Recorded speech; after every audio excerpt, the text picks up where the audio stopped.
but I was like, I could ramble for a while, but it'd be a lot more fun to talk about it with you because I know you're paying Yeah, attention it was a and fun stuff. weekend. It was. Well, I feel like it's been kind of slow lately. Kind of there's like a lull between like Josh Kerr world record and then like Com Games was like somewhat exciting. Europeans was fairly exciting, but yeah, there's kind of a lull there. But Hmm. now the season's Now the heating up Diamond pretty. Leagues are back. Yeah. Yeah, Diamond Leagues. We got marathon season is getting closer. We got all the fields out now, which is really exciting. So a lot going on. Before we get into that, how's training going? What do you got going on? Yeah, training's been going really well. Had a biggest long run this past weekend with you, my guy. So Dang, that dude. that honestly gave me a lot of confidence. Just feeling good over that long of a distance after my previous longest being 20 miles.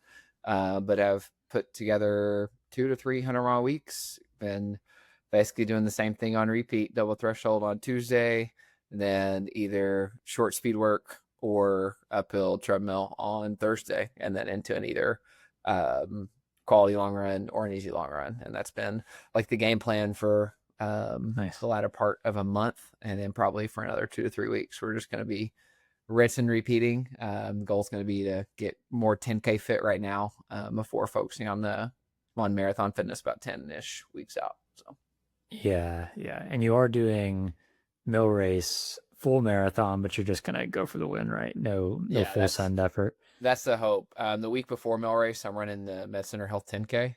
Bowling So Green. would like to, yeah, so would like to try to run mid to low 30 there, at least get under Nice. 31, but would like to see closer to 30. So that's where in my head I'm thinking more 10K training at this point with the double T type stuff.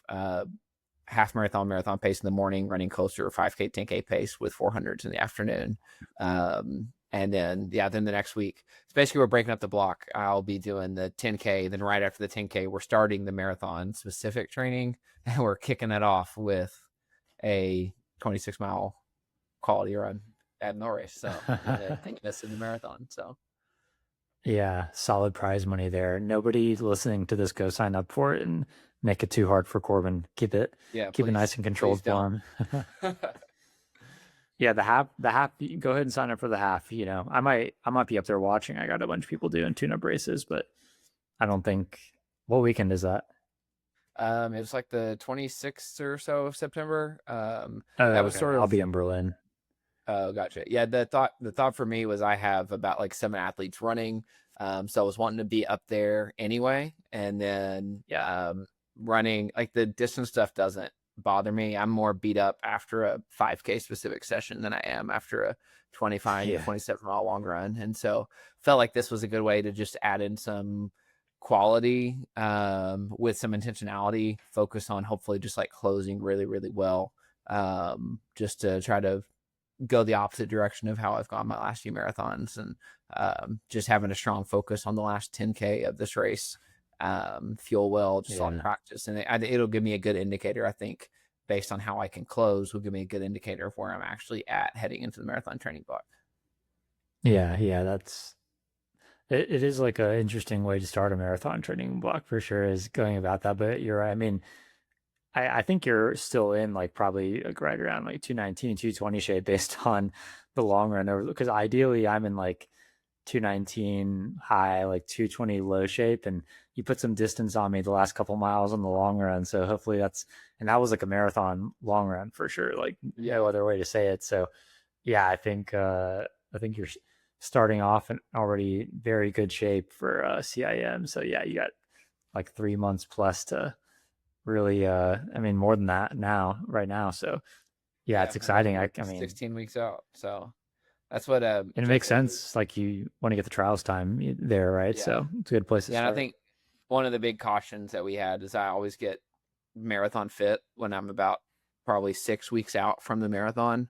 So we're thinking about breaking Yeah. it up this way, and only doing a pretty short marathon specific block. We're gonna hold off the specific marathon fitness, and then basically once we start the marathon block at the end of September, we can ramp up really really quick and Mm, just basically have a really intense like 4 to 6 week block before we drop down for Indy and go from there. makes sense. I was looking at the Med Center results last year.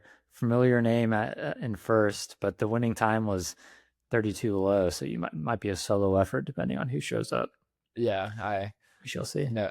Yeah, I know who won it last year. I'd like to go back and I've won it one year and finished second there another year. Would like to go back and when I was supposed to run it last year, but got hurt. It's honestly a pretty fun race. They moved the course a little bit. This past year, they used to finish in WT's football stadium, and now they start and finish at the Bowling Green Hot Rod Stadium.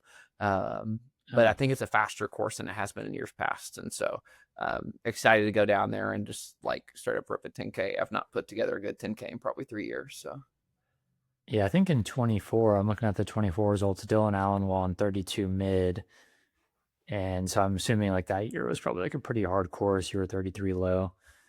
yeah, it was So hot that yeah. year as well. But sometimes you'll Okay. get some like international guys show up for the prize money. That Yeah. give they pay pretty decent.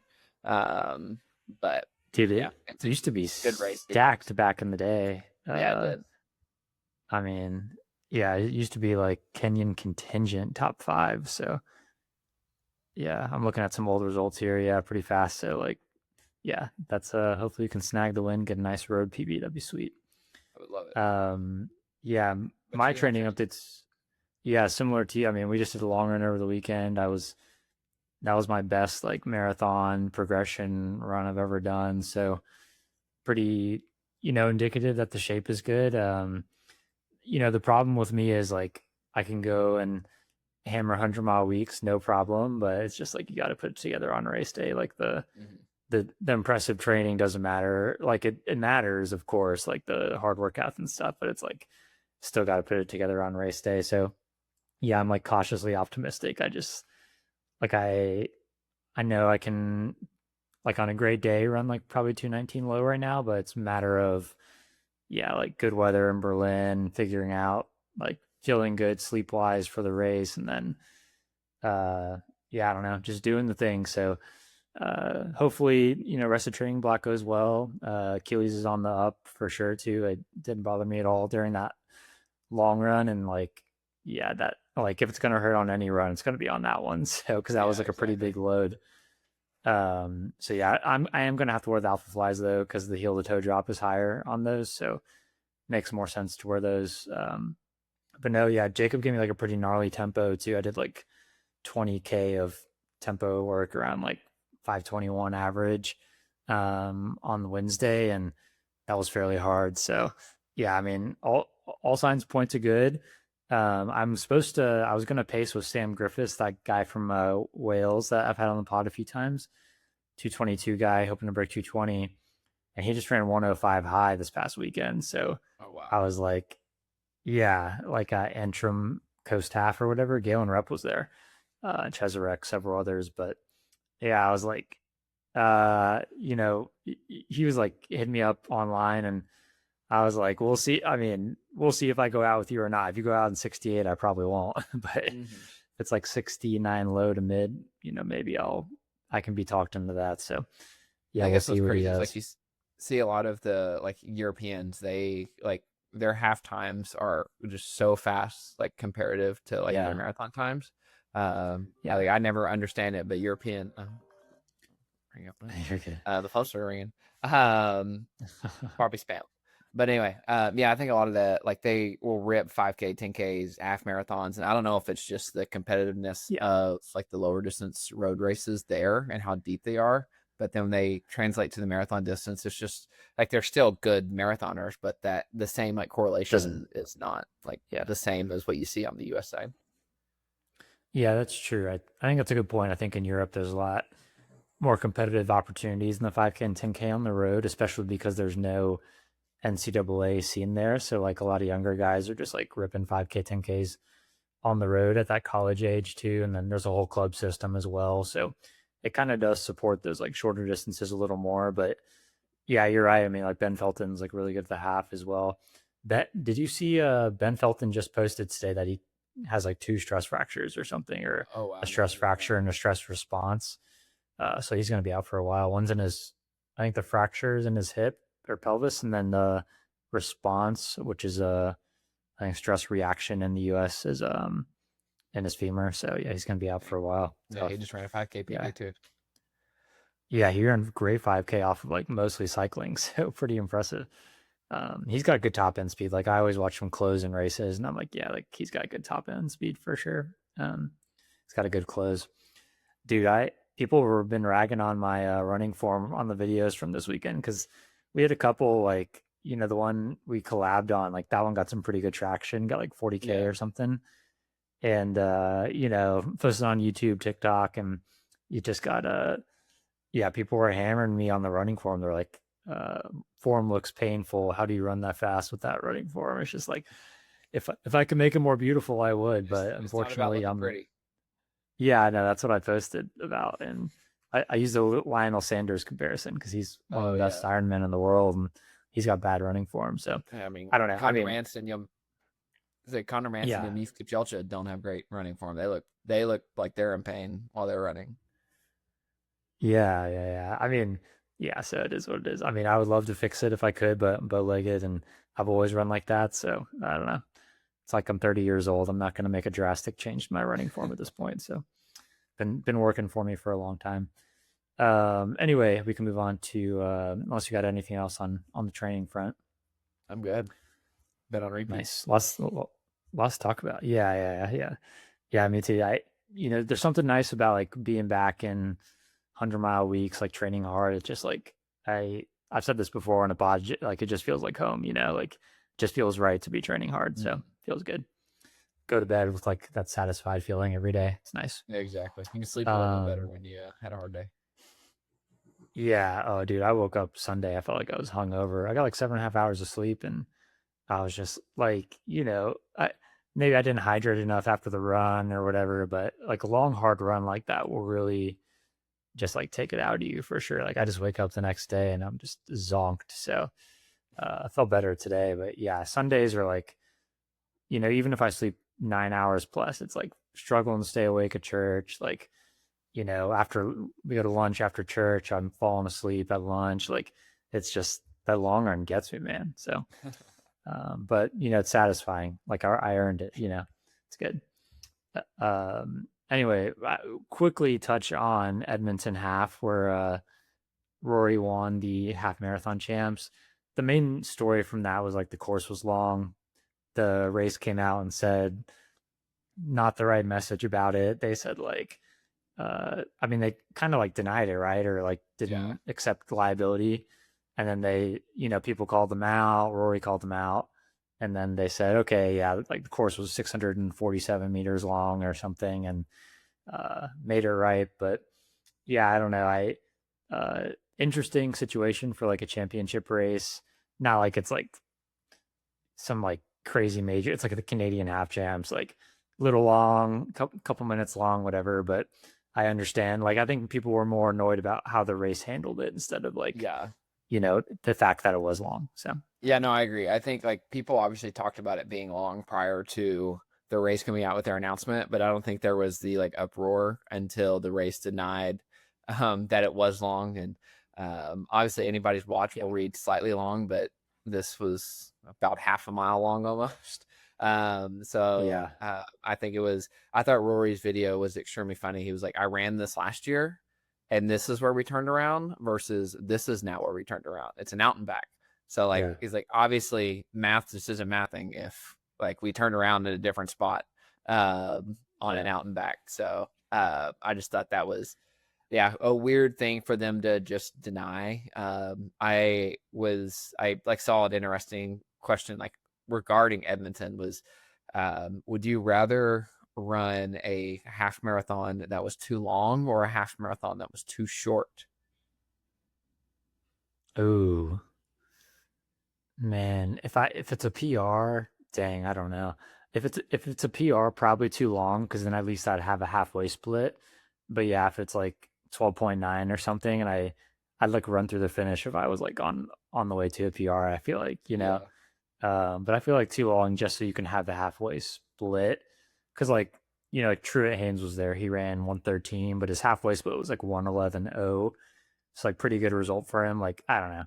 It'd be nice to see the actual like halfway split instead of having to like run through the line or not have the Yeah. satisfaction of finishing the half. So Yeah, yeah, I no, don't I know, think but the same thing. If it's too long, you're hurting for an extra 2.5 minutes versus if it's too short, you're mentally hurting for like not being able to own that half marathon time.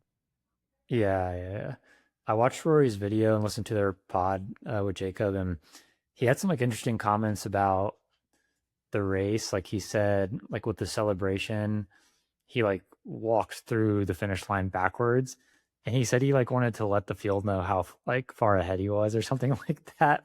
And I was like, man, like, I mean, that's classic Rory for sure, like Yeah. confident guy. So I mean, I'm here for it. Like that kind of stuff's good for the sport, like to get more eyes on the sport. But yeah, I thought that was funny, like very Rory style. Yeah, he's in great shape. One other interesting thing he said was he was supposed to run the Brussels Diamond League 1 hour run, but they canceled it because it was supposed to be a world record attempt. Jimmy Garcia was supposed to go for the world record, and he had a bad race at Euros, like got obliterated by Almgren, and they were like, "Yeah, he doesn't want to do it anymore," so they canceled it. Yeah, So I Rory's heard not that, doing and it. I like hate that. Like, just one guy backs out and he's the headliner, so we're just gonna cancel the whole event because people like plan their season around that kind of thing. So I Yeah, just think Rory it's was like bad training in spikes for a bad while. race. Yeah, So exactly. Took some big risks for like his marathoning. Luckily, he did stay healthy, but yeah, yeah, yeah, no, hate that for Rory because he's obviously in great shape. But also just I just think a race, if you're gonna put it on, you put it on regardless of who's gonna show up. yeah. Some of that race feels silly to me because even if Gressier gets the hour world record, like the split, Rory said you have to be in like 59-minute half shape to get it. And it's like, I mean, Kejelcha just ran 56:42, like on the road. I don't know. It'd be kind of a silly record to get, like, because it's like one of those, like Josh Kerr ran the mile world record. I'm pretty confident no one else in the world could have got that, like right now, or like Sawe, breaking two, running 159:30 like he did. Like pretty confident, like Kejelcha was like the best competition in the world on that day.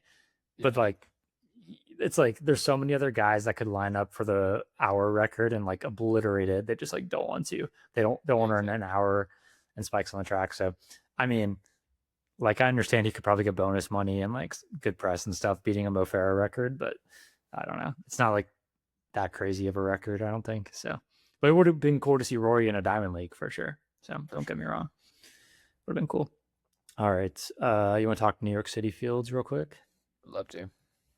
Dude, we can start with the women's. I guess like what are you excited about in the women's field?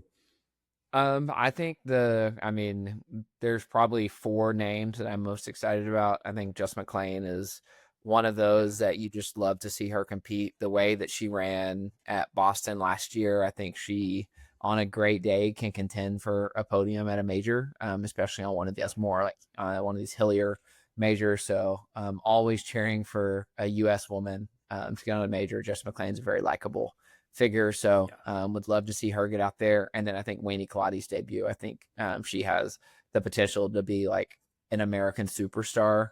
And the marathon has absolutely dominated the half marathon scene for a long time. Yeah. A gritty cross country runner, so excellent 10K runner. So would love to see like just both of them be able to compete for the top three. I don't see them beating either Helen Obiri and Safan Hassan. Um, No. but I Yeah. think it'll be Obir and Hassan sprinting down the last mile through Central Park. So I think that's going to be just a fun race, knowing the way that Obiri and Hassan have both been seen to close marathons. I don't see this being like it's New York. It's not going to be a 2:13, 2:14 race. But Yeah. I think like, I mean, the last mile is going to be absolutely electric between those two.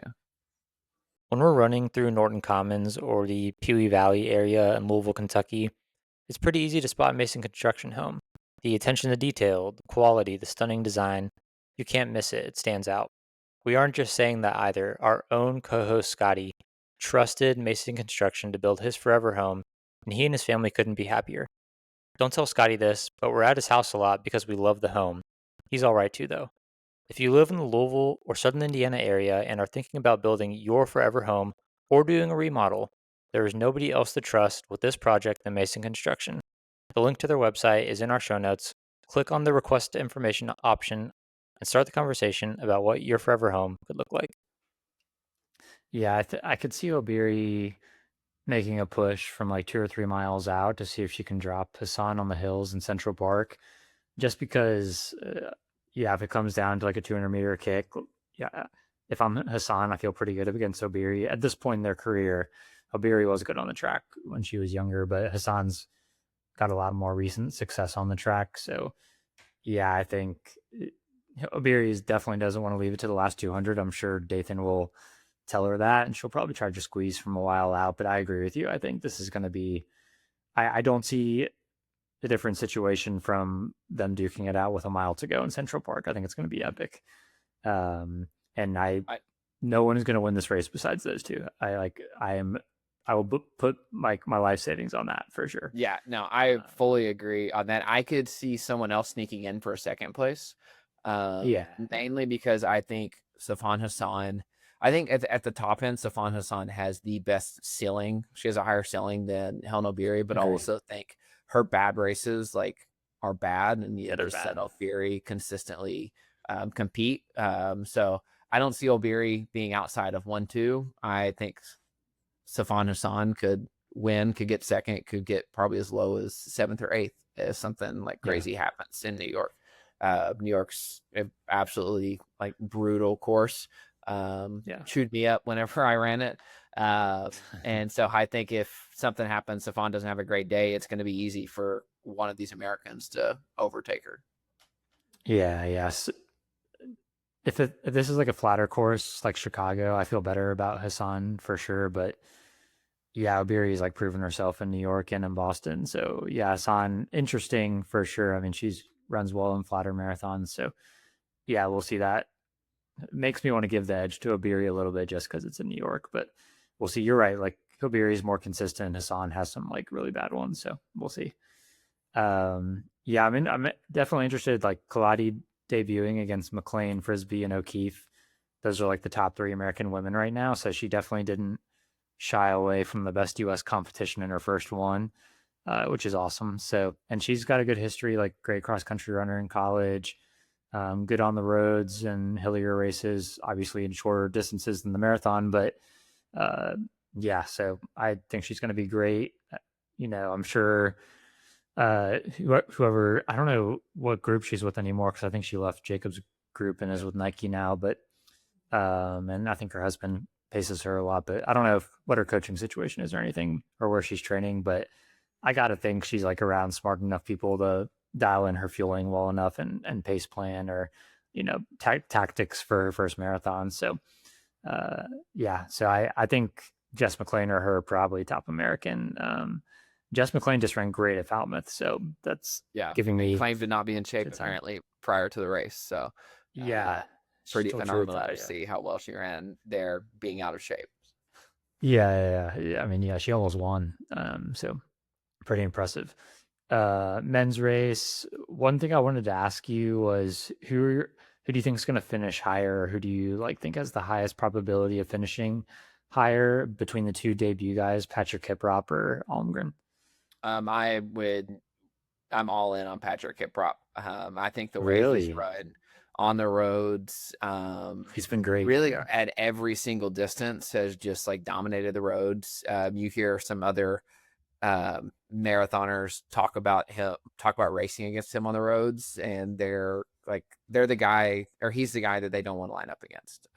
He makes it Yeah. hurt Yeah. early on, so he's really gritty. I think Almgren will have success. I feel like it could take Almgren a little bit of time to figure out the marathon specifically.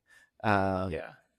I obviously like Almgren falls into a lot of the like Norwegian style, like double threshold training. Um, and while I do think that fitness translates to the marathon, it's not as marathon specific as going in Boulder and running Magnolia Road really hard with Joe Klecker and Ryan Ford all the time. Yeah. And Yeah. so I think Almgren will be a phenomenal marathoner. I think Patrick Kiprop could finish top 3 in this race. Yeah, I agree. I think, and Almgren does have a much faster half PB. Like it's like 58:40, I think.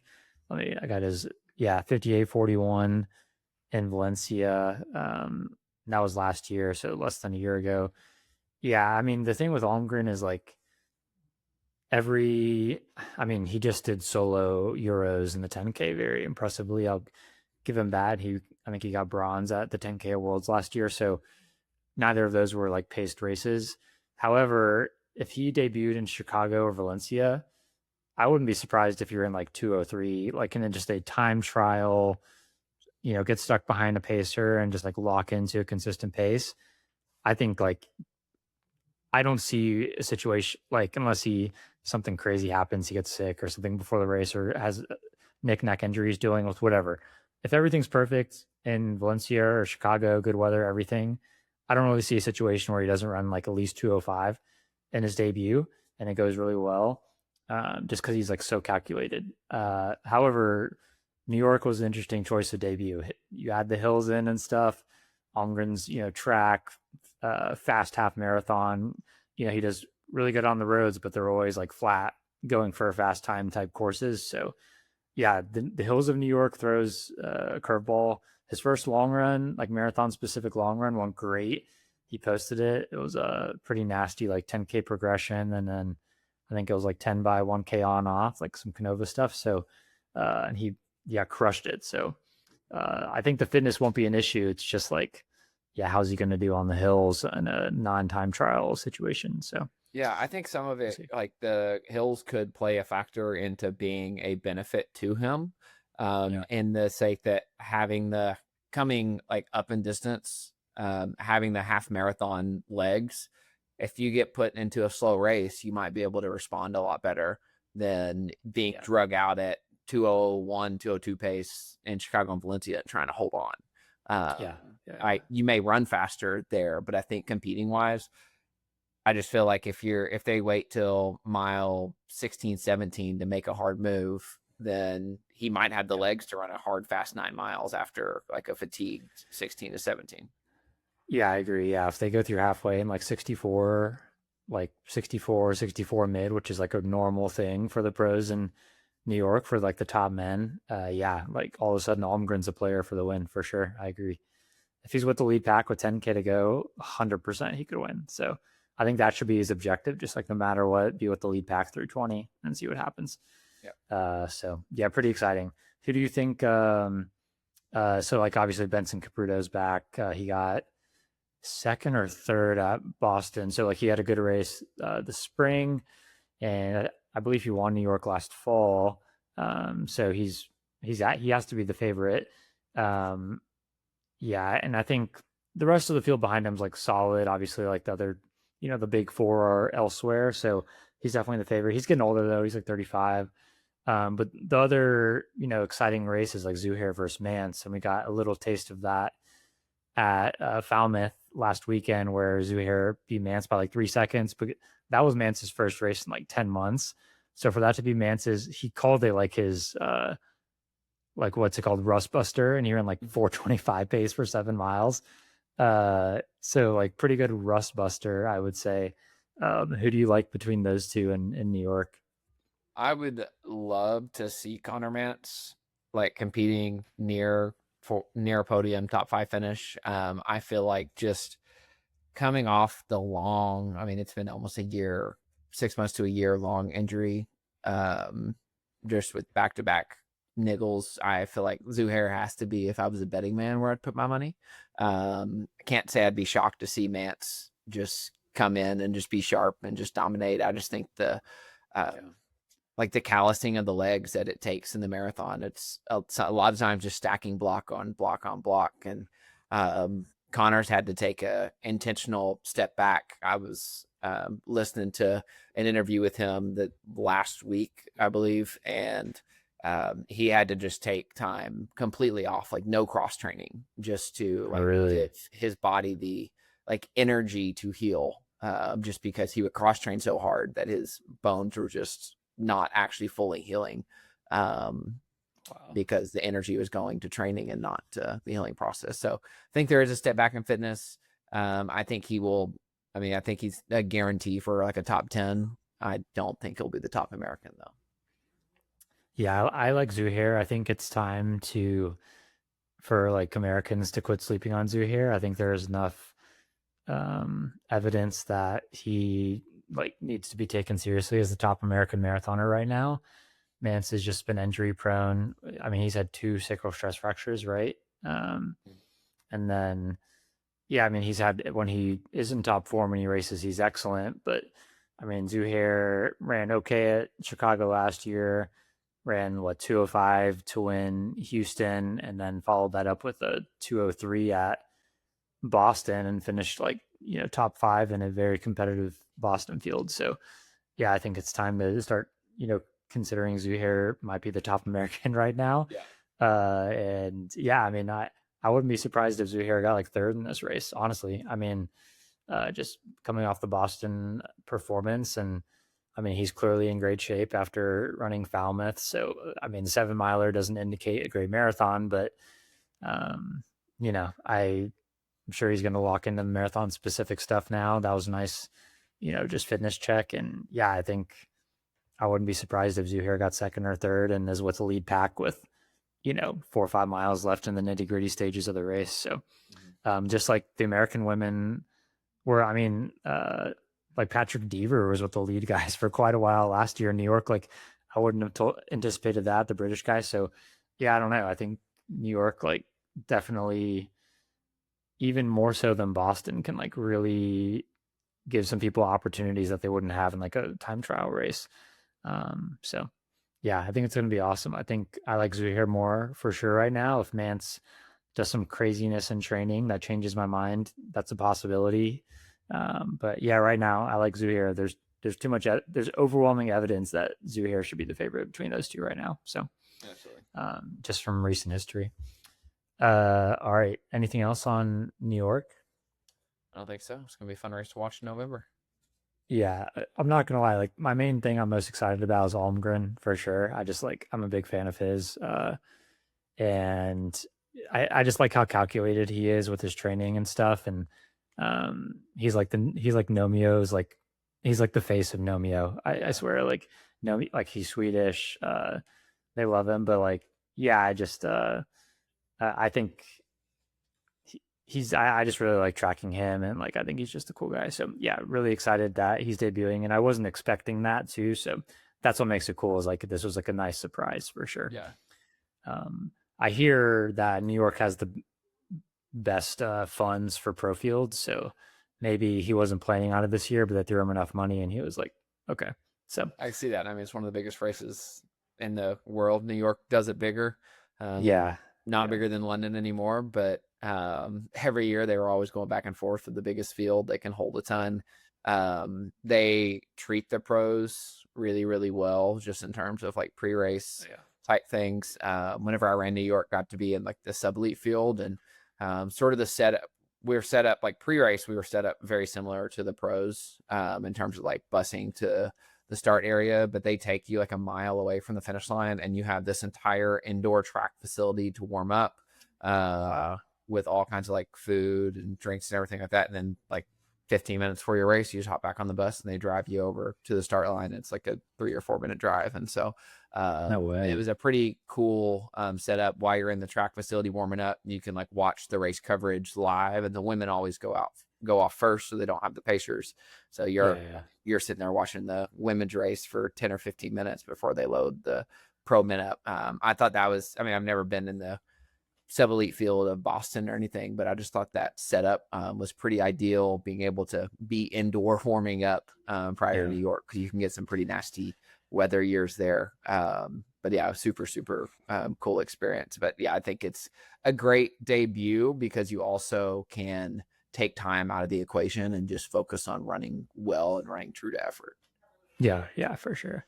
We do have a secret indoor hangout at the Boston Star Line, but don't want it to get so big that we can't go anymore. So I can tell you off pod if you ever go to Boston soon. But Yeah, unfortunately, Boston doesn't have a sub elite field, so it's either you're in the pro field or you're in wave one, and wave one has, I mean, between like 220 and 240, 45. So yeah, you really want to be in the front of weight, like get there early, or you're in trouble. Because I was stuck behind a lot of people this year. It wasn't that bad, but yeah, I mean, there's guys running 6:10 pace and 5:15 pace in that group, so not ideal.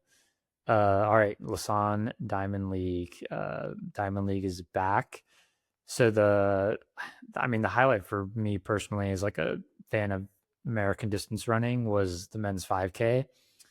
We had Parker Wolf, Young, and then Blanks. I'm blanking on Young's first name right now. What's his Nico. first name?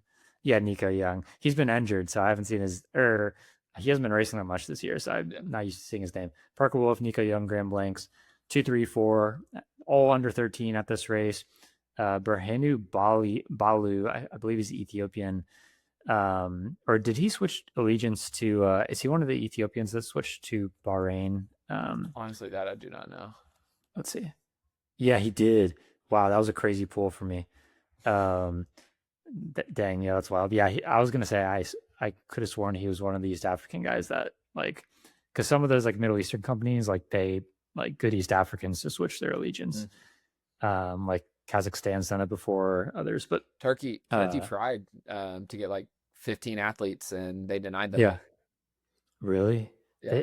They have one good Kenyan that like does well at Eurocross a lot, but yeah. So okay, so Branu Balu of now Bahrain won the race, and when I watched the last 100, I couldn't believe the difference in turnover he had between the other guys in this race. There's some great kickers in this race. I mean, all three Americans that were 2, 3, 4, good closers, especially I would say Wolf is a great closer. So yeah, just like how like he pulled away from them was very impressive. And then one thing like Grant Fisher, he had a foot injury at USA's apparently, and he was way back in 11th, ran 13:07. So not a great day from Grant. But what do you think about the Americans in this race? Pretty impressive. Yeah, no, I think the American distance scene is on another level this year. It's You have crazy. a ton of Diamond League wins this year. You have a ton more like top 3 Diamond League finishes, and I mean every event from the 800 up to the 5K. So it's been extremely fun to watch, and then knowing that Grant Fisher is your 5K, 10K guy, and obviously he had an off day here, but yet 3 other guys that are there competing. I don't think Parker Wolf could have won this race, but he did like tactically get boxed in a little bit in that last lap. And I felt like he could have closed a little bit better if he just like maneuvered his way into a better position. And so I think that bodes well. Obviously, you get Parker Wolf, Nico Younger teammates, and I'm sure we'll talk later about Ethan Strand getting his Diamond League win. But I mean, Stacked, 3 bro. teammates in the Nike group out in Flagstaff under Mike Smith, and you're getting, I mean, some phenomenal results from all those guys training. Nico, in his interview after the race, he said the reason why he hadn't been running was he came down with a sickness. He got sick. And it caused him to miss like 3 weeks of training, and he just wasn't going to be ready for the race that he was planning on running. And so he ended up just training through everything all year, and he's really just now opening up. Nice. Yeah. Pretty good opener. I mean, there's some good opportunities the rest of the year to run fast. There's like the ultimate world championship too, which I'd completely forgotten about this year. We'll talk about that. But yeah, I'm interested to see if he'll even qualify for that with how much racing he's done this year. I'm not sure. But yeah, it is. I agree with you. Like American distance running is in a great spot, 5K, 15, and 800 as well. Brandon Miller and I'm blanking on Cooper Lucanhouse. Yeah. Yeah, I mean, it's been crazy this year. So pretty exciting stuff from the Americans. And then yeah, obviously we'll talk about the Silesia Diamond League next. But yeah, another American showing out at that one too, which is cool. Also Lausanne, pretty good men's 800 field. I don't think they were like planning on attacking the world record in this race. A-Rop said he was. He, Yeah. oh, really? Yeah, he lined up before the race and said that, like, he told everybody he was in world record shape. He went out in 49.1. The FLOSSPOINT band is the best running prehab and rehab tool you haven't heard of. Dr. Kyle Bowling, the go-to sports chiropractor for runners in Louisville, created this band to work while you are moving, not standing still.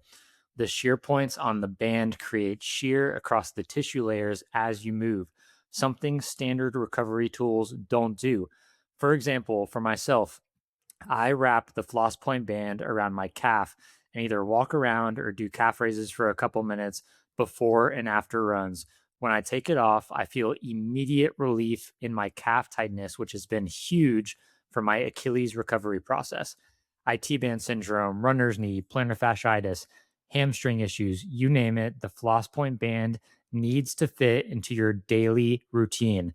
Visit flosspoint.com and use LIS10 to get 10% off. Link is in the show notes. Oh, wow. So he went for it and then blew up the last bit. So he maybe like if he went out a little slower, that would have been better. But so he faded.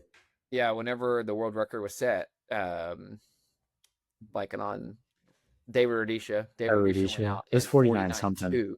He ran 49.2, and a lot of these guys have been running like 49.7 to 49.9 to run their 800s, and they've been running about a second off. 42. Yeah. And so I think that was the strategy from Marco Arop, was like, let's go try to run 49.1, 49.2 if we're going to break the world record. But he did come in before the race saying that he felt like he's in world record shape. And that's one thing I appreciate about Marco Arop or Arope. I don't know which one is actually correct. But he truly treats these races as like a regular season. You see him more than anybody. I think you see him trying a ton of different tactics to ultimately he'll line up at World Ultimate Championships or World Championships and be ready to go because he's tried a handful of things and he figures out what works prior to the championship time. But he went for it, and then Wanyoni got the best of him. Yeah, Wanyoni 142. Sajadi, I forgot about Sajadi. I think he's from Djibouti, is that right? And then Brandon Miller, Marco Arop in fourth. So fun to see. I would be interested to see how Luke and House would have fared in this race. But I mean, fun to see the 800 guys not really shying away from each other and running these big races together. But world record will go down in the next couple of years. I would say definitely, but I'm losing hope for this year. I don't know. We'll have some more chances, like probably 2 or 3 more like solid chances, but yeah, I don't know. I'm kind of losing hope for this year. I think it would have to be probably Arop or Wanyoni. I don't know. I mean, yeah, probably. I mean, Arop seems like the guy like that is most wants to go for it the most. Other guys seem more just interested in just like winning, right? The Diamond Leagues and stuff. So yeah, I think it would have to set up like Arop going for it and then Wanyoni just running off of them and closing better. I think that would be the recipe for it. But once it comes down to World Ultimate Championships, there's a ton of prize money on the line, so they're racing to win. Yeah. There won't be any records there. Probably not. I mean, I guess Rudisha broke it at the Olympics, but Rudisha's 101. So yeah, I don't know. Dude was built for the 800. I did a breakdown video of that race. I'm just like that dude. That guy runs like a gazelle, so smooth. Just those long legs. But there's also women's 800 here. The main thing I wanted to like mention from that, so like Kiwi Hodgkinson wasn't there. Audrey Uero versus Femke Bol though. Femke Bol PR'd again, ran like 155. I think she regretted in 155, so it was like 155 and change, faster than she had done before. But she almost caught Uero at the finish, and I think her upside might be higher than Audrey Uero. I think I've mentioned that before on a pod. Like, yeah, I think 2028 games, honestly, I would go with Femke Bol if she sticks with it, just because like she's taking so well today. And it seems like she's just every race, she's learning more, gaining ground on the competitors. So yeah, I was very impressed. Like she almost beat her. She's really patient with it. I think what hurt Wero was their second 100 was like 13.3 or 13.4. So Way they too got fast. out extremely hot. But the way Femke Bolt closed, I think she closed in like 14.5. Yeah. And her last 400 was like a second and a half to 2 seconds faster than anyone else's like second 400 in the field. So I just She think ran her like Nick strength Simmons. closing is gonna win some championships. Yeah, yeah. That's that. It's funny, like there's two different styles you can go about the 800, and like I was watching that Rudisha world record race, and guys like Rudisha, like Dwayne Solomon was on that race. Those are the 800 guys that go out like really hard and just hold on. Dude, Nick Simmons was like way off the back, off the jump, and he finished like mid pack, but he ran 142, which was like crazy for an American at the time. I mean, we still rarely see that from an American 142. Well, now like we see it more often, but like this year. But yeah, I don't know. It's funny. There's like two different ways you can go about it, but oftentimes you can finish in the same time, whether you take either of those paths. Mm-hmm. I would say that the first path, like going out really hard and holding on, is probably a little more painful though. Yeah, for So sure. yeah. All right, Silesia Diamond League. Silesia is in Poland, is that right? I believe no, I couldn't tell you actually. Let's see. Oh, it says, okay, Silesia is a historical region of Central Europe located mostly within modern day Poland, but it does have small parts in the Czech Republic and Germany. So I guess it could have been in several different countries, but I think it's in Poland. Um, so, I mean, definitely the biggest story here was Jakob back to the Diamond League. He hasn't ran a Diamond League since 2024, and then it was being hyped up as Jakob versus Hocker.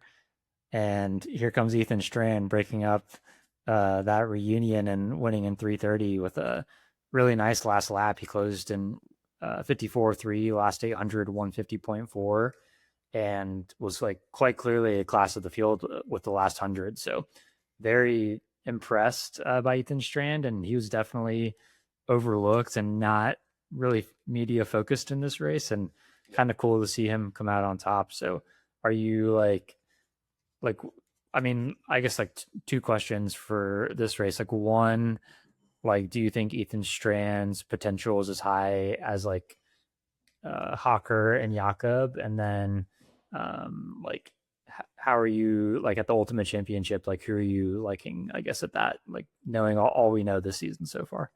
I think knowing all we know, I think I mean you've got to. I don't think Strand can be said to be the top American at this point. Yeah. I think Nah, yeah. he's not raced yard yet. Yeah. He's beat Hocker, I think, the last 3 times they ran against each other. So Hocker is the reigning Olympic champion. I've got to put Ethan Strand over Cole Hocker at this very moment. Yeah. Ethan Yeah. Strand, the newly crowned 2024 U.S. champion, Yeah, he or is. 2025 U.S. champion. So, I mean, I think he has the potential that if keeps trending upward, he could be an Olympic champion. He has the clothes and he has the like skill set for it. He's in the right training group that's going to allow him to do that. But I think as we head into the World Ultimate Championships, like Josh Kerr has to be the guy. Yeah. Just broke the mile world record. Like it's hard to say that anyone is better because we've seen him win. We've seen him run the mile world record, and we've seen him close extremely hard in Commonwealth Games. Yeah, I agree. The way I mean, Cam Myers wins pre-classic, Yard second, Strand third. All of them are in 3:46. So like closed well in a fast race, and then goes to Com Games. Was like really focused on Com Games too. Like took some time to like really lock in the training for Com Games. Josh Kerr obliterates him in more of a championship style mile. So and then yeah, Josh Kerr, like you said, world record. So I agree, Kerr's the favorite for sure. Jakob had like an interesting quote after the race. I wouldn't say like making excuses, like it's pretty fair. But yeah, I don't see him beating Kerr in any situation this year, but in the World Ultimate Championships. So Jakob says he was forced to do more 5K specific training for the European Championships. He's been preparing for the 1500 for the last 10 days only. he felt a little rusty at the beginning, then a little better as the race went on. So then he said, I'm focusing on the race in Zurich now, which is like this week, really soon. And he said, I believe with every day now, I will be more ready to race over 1500. So give me 4 days and I should be stronger. So I wish it only took me 4 days to get in good shape for a certain event. Yeah, I no, I thought that was wild to see, almost like how calculated he is. It was like he almost knew like 4 days is exactly what I need. And said, I mean, I watched that interview and said that with a ton of confidence. yeah. And it didn't feel like this was like him making excuses. I think this was just like truly like, this is what's happened. This is where I am. Because I think he owned it, where he was just like, I wasn't strong enough to like keep my position. Like he owned that his headness wasn't there.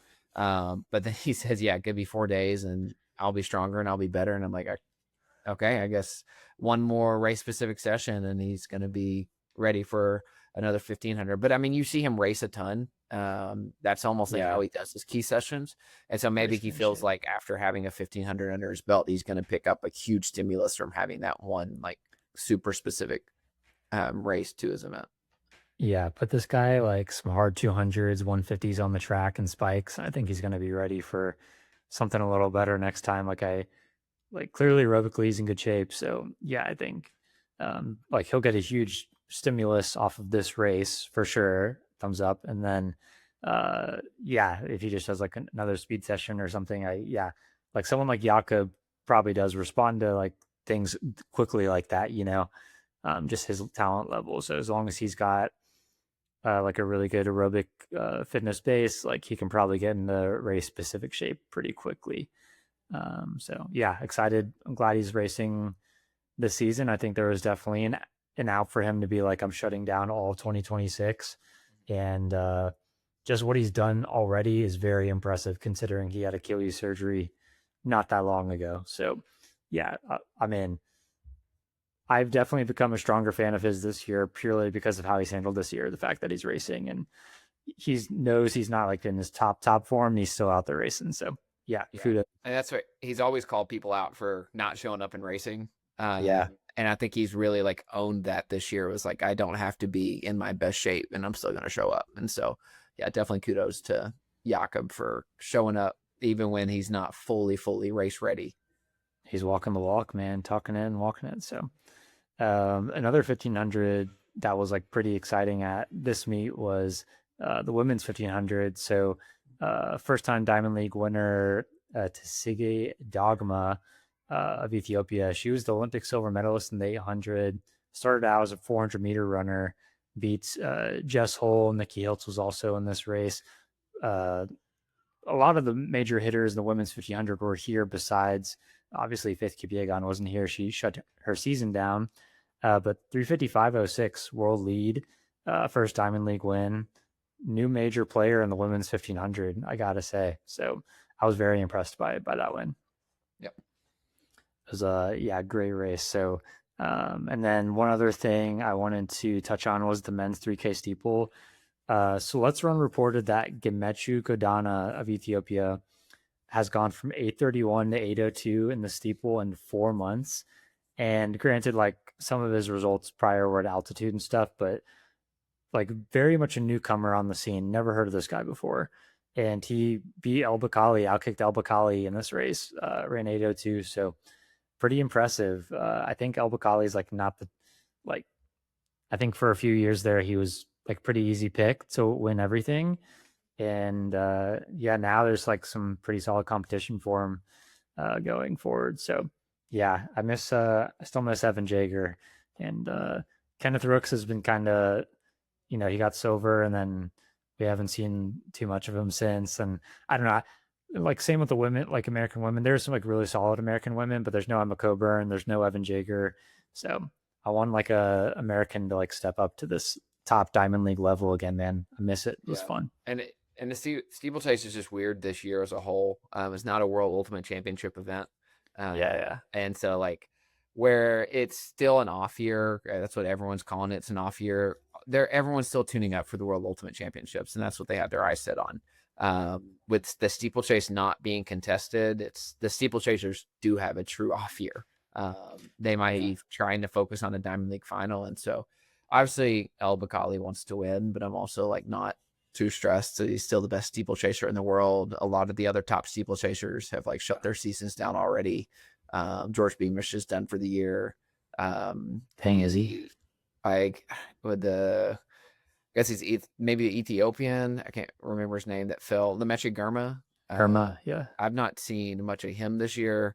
And so, yeah, steeplechase is a weird event this year. A little wild to go from 8:31 to 8:02, but I think if you're going to make a big jump in time in a shorter race, the steeplechase is going to be the event that would lend itself, I think, to do that the most, because you're figuring out the hurdling as well as the running. Yeah. Dan Gurma has the steeplechase world record, 7:52.1. He's only 25. So, yeah, let me see if he's got 2 DNFs this year. That's all he has. So, hasn't been around. So yeah, that I didn't know. I didn't realize the Ultimate Champs was like selective on certain events. I didn't realize the steeple wasn't in there. That must have annoyed some steeplers for sure. Yeah, I'm sure. It's a lot of prize money available. I found that. Well, what could be interesting is maybe they send El Bakali in the 15 or 5K. That'd be cool. That'd be awesome if they get them a third spot. Yeah, maybe. I mean, they're just doing straight finals too, right? They're not doing they're not doing like heats or anything, so that'll be interesting too. Yeah, they're doing straight finals. They're taking like 12 people, except for the 1500. They added a third spot, or added a 13th spot. This was on your agenda to get to later. I think we can go ahead and hit. Yeah, it's good. It's good. Yeah, the like World Athletics, they said they were going to take 12 people. Seb Coe was going to get an exception to where if he wanted someone in an event, he could add someone to the event, even if they didn't qualify. But both Josh Kerr and Jakob Ingebrigtsen were not going to qualify for the 1500 meters. So World Athletics has decided they're going to add them both. They are adding an extra $5,000 of prize money to the field just to make it fair and consistent across the other events in terms of how much prize money each athlete is getting. I do really like that they did this, honestly, because the goal of the World Ultimate Championships is to create entertainment value.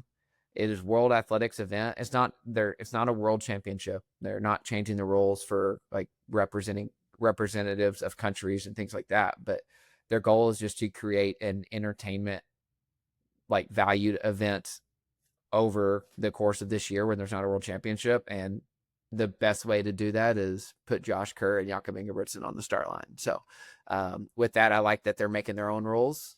They set their rules, then they reset the rules as they're trying to put people in it. But I think that's going to be just a fun weekend here in like 2 or 3 weeks.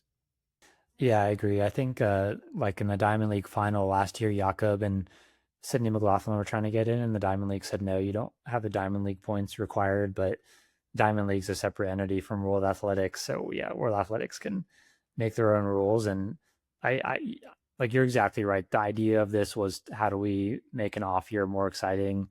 And if you're not going to have Josh Kerr and Jakob Ingebrigtsen in the 1500, and Jakob's doing the 5K too, which is great, and Hocker's doing the 15 and 5K as well. So yeah, no, this instantly makes me want to, pay attention more to this event. I honestly 100% completely forgot about this until like I read an article this week and I was like, I totally forgot about that. And there's still a Diamond League final as well, which will be cool. But that one will be more points based. Like Jakob probably will have to do really well, and Zurich to maybe scrape into that. And Josh Kerr, I mean, he's only done one Diamond League, and it was the world record. So Yared, Ethan Strand, and one other guy are the only like qualifiers so far for the final. Really? Oh, what? That's crazy. I think they will I think those are like the automatic qualifiers because they have so many points that they can't be beaten. So they'll fill it, but I think they'll fill it to 12. But they run straight finals as well. So yes, yeah, nice. I wonder where the Diamond League final is this year. Let's see. Diamond, because the World Ultimates in Budapest, which Budapest did a good job at hosting Worlds, if I remember correctly. Let's see. Diamond League final location 2026. Oh, it's in Brussels. Cool. Brussels is a good Diamond League spot. Good amount of crowd there for sure. Anywhere in Europe's like going to bring a pretty good crowd for track. So I'm about it. Last thing I wanted to make sure we covered was the Kejelcha half marathon world record. So before the race, he said he wanted to just like run sub 58.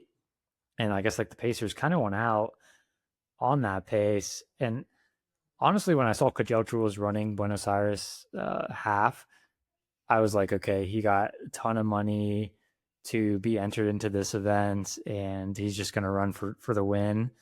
And that's it.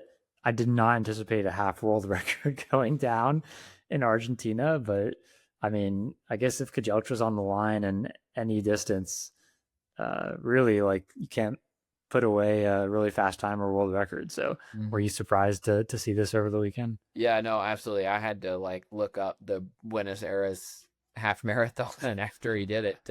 I was like, I knew it was in like South America, but I'm like, I don't even know. I'm like, is this in Brazil? Is this in Argentina?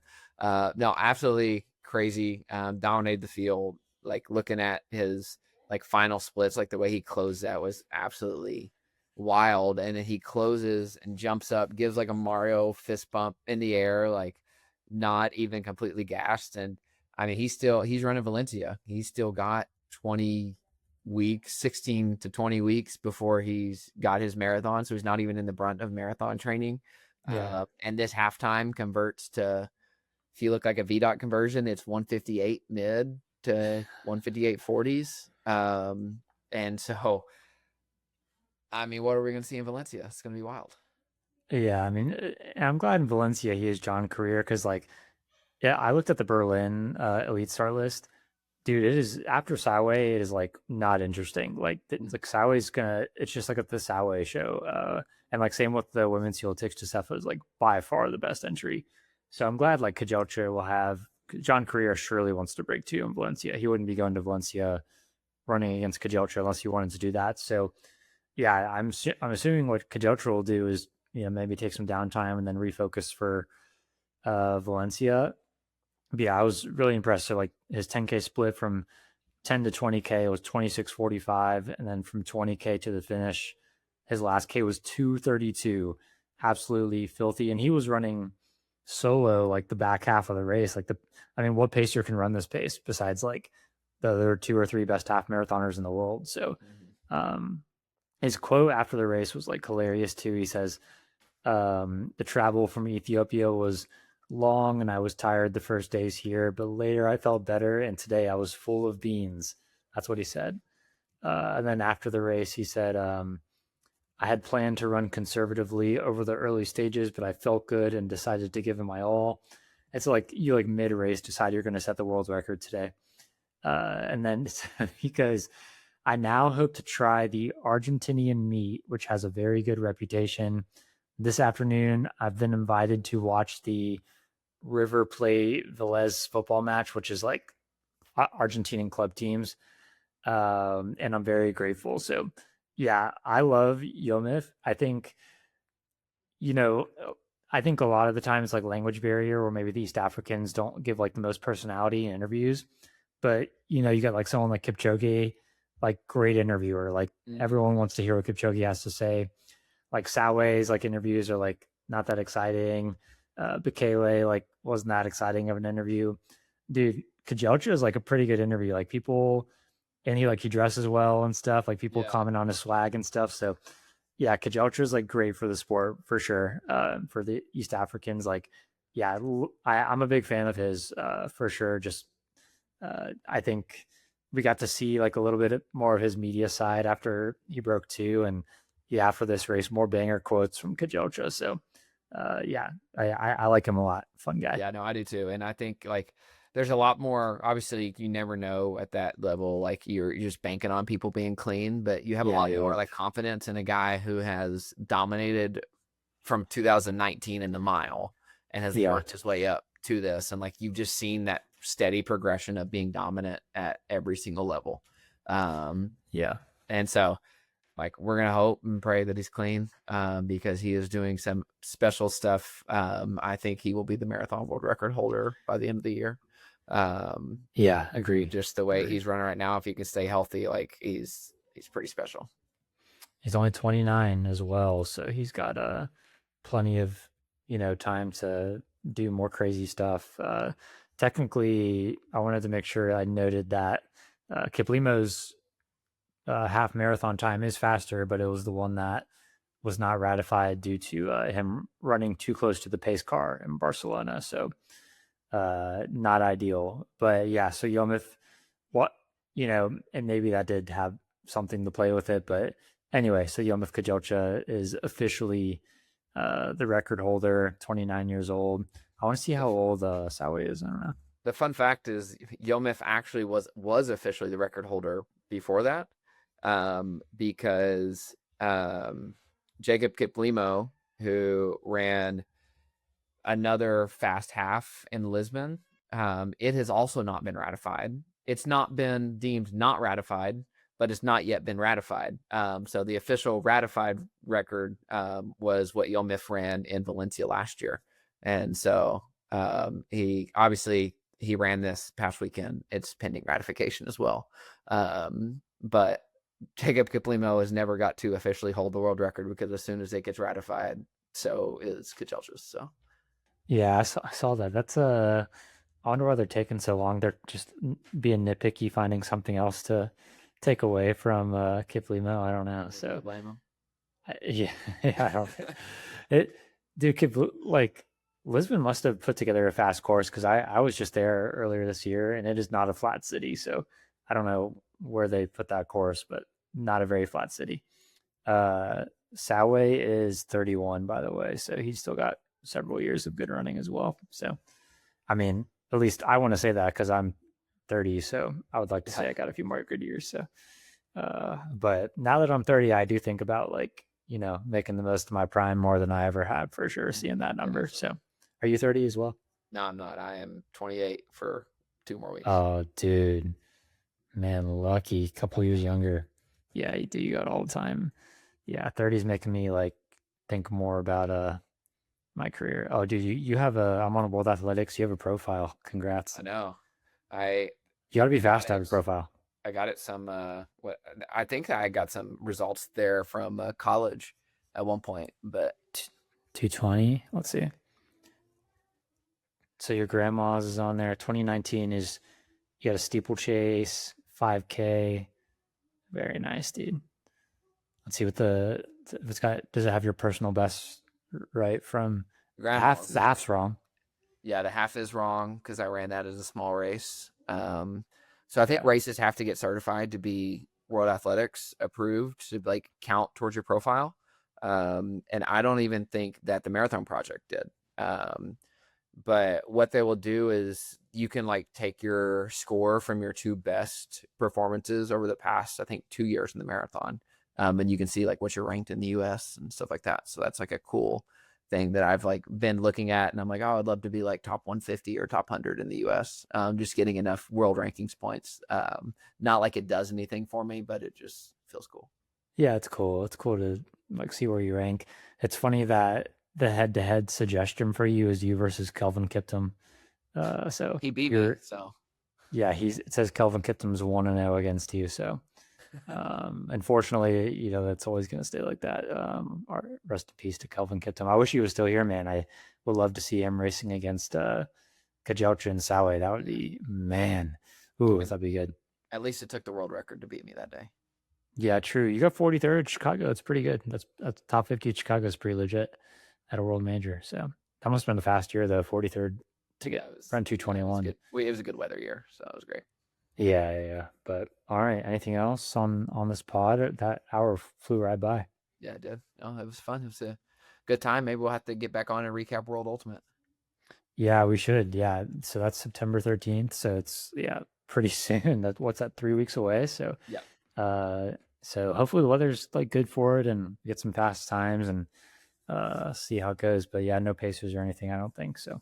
But yeah, fun to have something big to look forward to this year. So, and then it's marathon season, which is great. Right. So I'm going to kick it off in Berlin. So we'll see. But all right, Life in Stride Pod. Thanks for coming on, Corbin. Appreciate you for having me. All right. No worries. Catch you on the next one. Peace.